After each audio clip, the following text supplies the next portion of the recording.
Okay, so let's kick off the operating round, and I've set up the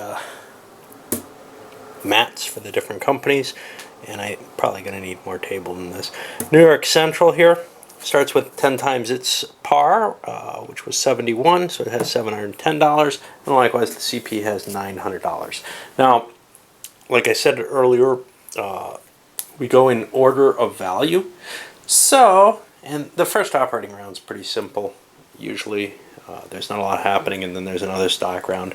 And not a lot's going to move in the stock round. Well, the first thing we do, actually, before anything else, is we hand out this money. So each of these private companies produces money. That's 30 bucks there,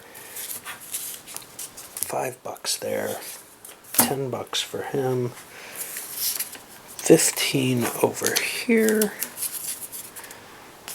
20, and 25. Now, this is a really odd. I don't think I've seen a game like this in 6 for me of any kind, solo or otherwise, happen in a long time, where you had kind of neither the B&O nor the pen start, and companies that aren't liable to make huge money. The CP can do well, but usually the big hitters for cash are the B&O and the B&M. Those are the ones you can really crank with. I used to think the CP was up there, but it's not really able to do what those two can very early in the game. So this is going to be a very strange game here. Anyway, we start with the CP because they went first here. Now they're going to get their token. They can't play here in the CNSL space, and now comes sort of tricky stuff. Which way do they want to go? Where do they want their tokens? What do they want to do? It's all very complicated. I don't really remember what works well. So if they play this, they're going to have to swing down the... If they play this track, they're going to have a straight track as their next play, putting them down to this doinker. And I think that's a mistake. So they're going to play this piece. Now this costs 80 bucks to cross. So they take that out of the company treasury, not out of the person's private money, and lay that track. And now there's the question of how many trains do they need? Well, here's the problem. I think they want the sharp turn. The reason they want the sharp turn is they're going to... The question is, do they want short-term money or longer term? Short-term money would run them down to here, but they're only facing the NYC right now. I think they can kind of run on low cylinders on this game. So they're going to only run one train to here. Oh, that doesn't make sense. Nah, they want to make their money. Alright, so they're going to use up their dots real early, which makes them kind of a questionable company, but that's okay. They're going to have to buy trains. Now they're going to be running one train between these two spaces, and they're going to buy a dot here and run another train between these two. They might want a third train to run here, because if they could push the trains out quickly, they could do that. That would be really cool, because this 40 buck space is valuable. But I don't think they want to push to that extent, so they're going to spend 160 bucks and grab themselves 2 of these cheap guys. And they set them up here. They didn't pay out dividends, they couldn't, so they drop in value. And now we go to the NYC, who has a similar situation. I want to think about them just for a moment. Okay, thought about the NYC a little bit. Well, first of all, they get to lay this. And they could lay it in many different ways. Laying it down this way means they need a 3 train to hook up New York.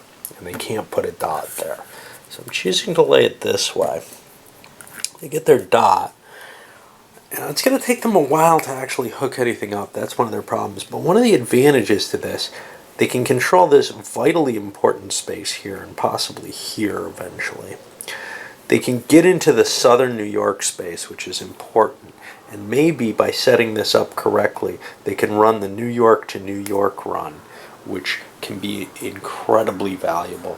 for a single small train. It's usually the NYNH that does that. Now this is going to make the NYNH very happy. Somebody's going to grab that up if they see the NYC is building the track that they want. For trains, you know, I don't need any. I'm not going anywhere, right? Do I want to buy some? Not terribly. I'm not going to be able to get anywhere until I get at least a 3 train anyway. Except up here, but it's going to take me a couple of track lays. So I'm going to hold off with the NYC and not buy a train. And they go back. Now they're going to be going back next time too. Of course, as long as they keep growing, that's fine.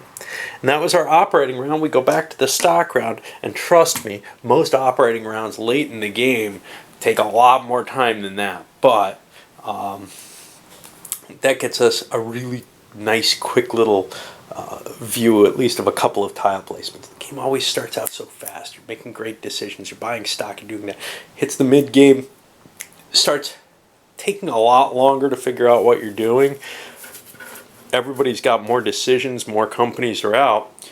And then it hits the late game, and it takes a lot of time optimizing everything. But the big decisions have all been made, and the game's pretty much fallen through at that point. And it's just, you're kind of doing it to calculate out how well you will do over the late game. It's one of the things I think some people don't like about the series. Okay, so here we are after the second stock round, actually. Things started off over here. Most of the players don't have a lot of money, but this guy had $100, put it into a B&O certificate at this point, and likewise this guy did. The reason, well, the par's set. You don't have to start a company. Getting it floated hurts the owner of the B&O because he's making $30 a turn off his 2 shares. Nobody's making anywhere near that right now. Now, granted, they're not making money off these shares, but they're also not losing money. If they have to turn them around before it floats, they can dump these shares. There's no restriction on selling before a company actually is operating in this game. Other people don't have the cash to invest. There had been some hope maybe that, hey, it would get started and they'd start making money off of it. But the reality is there's nothing else to invest in right now. And getting a jump on the B&O shares, if it is going to delay like this, seems like a good idea to me. I've seen people hold off on it, and it probably doesn't hurt them much, because it's quite possible before the B&O starts, these players are going to dump their shares when prices get out around here. But it may start before then. Anyway, we're back to another operating round, but before we do that, well, everything's sold out. The CP can't go forward anymore, but the NYC keeps climbing in value. So the CP did what we expected here for its first. It laid the track cutting through here, another city. Now, one of the dangers with this kind of game with the NYC and the CP up there, there's a risk that we might run out of these suckers. There's a limited number of them. It's more dangerous when you see the pens starting, actually, because it usually eats a couple of these, or the B&O eats a couple. But anyway, sometimes it comes to the point where you have to wait for the 3 trains to come out to build more track. Anyway, let's take a look.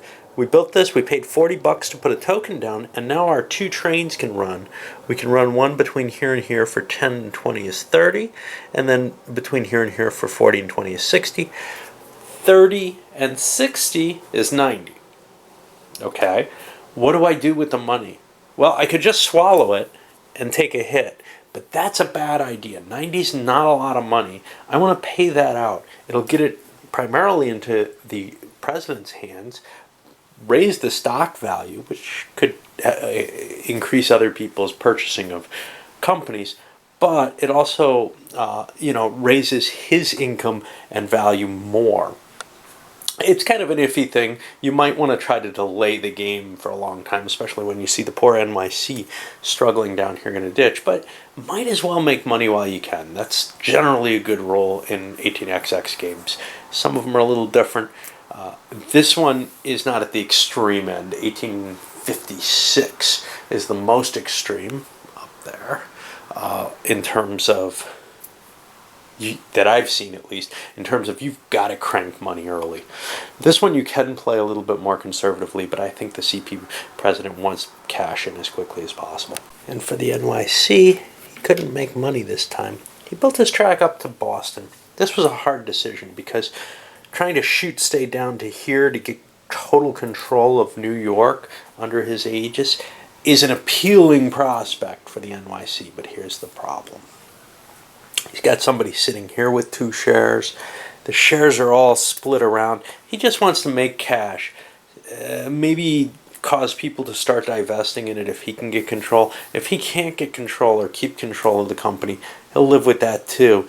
He's got to get something into the bank pool, though, so that he can convert this at some point. The 3 trains have to come out first. But we're on to another stock round here. Well, nobody had enough cash on hand, so the priority deal stays where it was to buy another certificate of Baltimore and Ohio. This guy was trying to calculate out, hey, do I have enough to start the pen yet? He doesn't. And it would be quite a hit at this point to do so. He'd really have only gained. He'd have lost a couple of bucks off his NYC shares and only really gained the $25 around off the CNA and whatever tiny amount, the $9 he made off his CP. So he wouldn't have made much money at this point. As long as priority stays where it is, it's kind of good. Nobody else is really interested in dumping their portfolio to start a new company at this time. Although there are some interesting options. Like I said, if you can get the B&O floated, but the owner doesn't really want to do that, and other people don't want to help him too much. These guys are holding certificates that aren't making them money, but they'll be making money very, very shortly. And they got the jump on the B&Os is how they see it. They're not losing money off them, they hope. One of them might. If one of them sells it, the price drops down to 90, and that's a bit of a penalty. All right, so stock value goes up on the NYC again, and it's actually becoming worth something now. You know what I'm realizing in my little primer in the intro, I didn't talk about the colors here on the stock track. I'm sure this is kind of buried here. These, I think, are the same in 18AL. Yellow means, I don't remember what they mean. Yellow, I think, means that they don't count towards your certificate limit anymore, which is very, very cool. But that may be orange. Yeah, let me see what those are. I seem to have forgotten. Limit of stock holding, maximum number, stacks in the brown, or yeah. It's been a long time.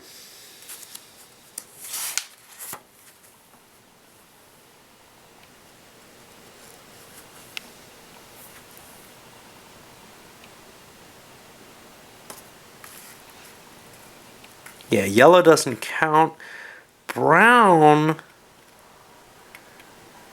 means that you can buy them in any available quantity all at once. I gotta find this, see if it's explicitly all handled in one place. I thought it was there. Yeah, it is all there. I just have trouble reading through the camera, essentially. Okay, so the yellow means they don't count against your certificate limit, which isn't a big deal right now. That's 11 certificates. Nobody's anywhere near that. But as you get towards the end of the game and all the companies are out, 11 certificates does become a hindrance, and actually you can't hold everything unless something's in the yellow. Like, all the certificates can't be out.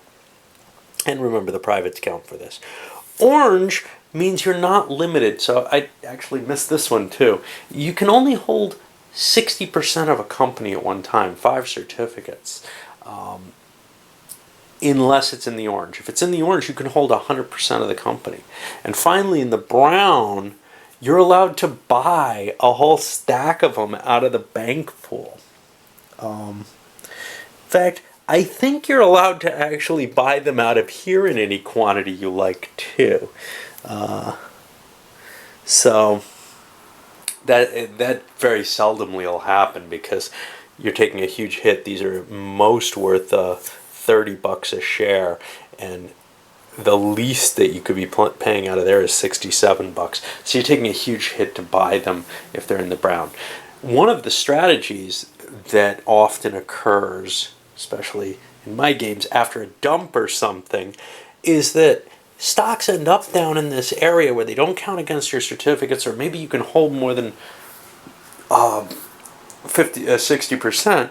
So you kind of manage to keep them in there by not paying out all the time, or through other people's stock sales perhaps, to hold the whole company in there